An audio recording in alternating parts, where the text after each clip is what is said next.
The correct translation of the given sentence. Verilən cümlənin düzgün tərcüməsini seçin. Onlar böyük ailədirlər və onların böyük evi var.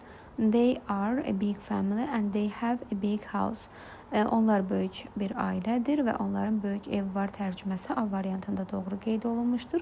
Çünki onların böyük evi var dedikdə kiminsə, nəyinsə malikliyindən söhbət getdiyi üçün biz bunu have ifadəsindən versək doğru olmuş olur.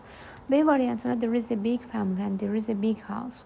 Böyük bir ailə var, böyük bir ev var. Yəni uyğun deyil tərcümədə. There are a big family and they have a big house. Böyük bir ailə var, onların böyük ev var. Birinci tərəfə görə yanlışdır. They are a big family and there is a big house.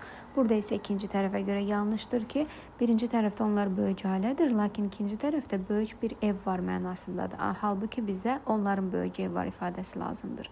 Və Y variantında they are a big family and they have a big house. Onlar böyük ailədir və orada böyük bir ev var tərcüməsindədir. Yəni there ifadəsinə görə ikinci tərəfdə yanlışdır. Qeyd etdiyimiz kimi doğru cavab A variantında qeyd olunmuşdur.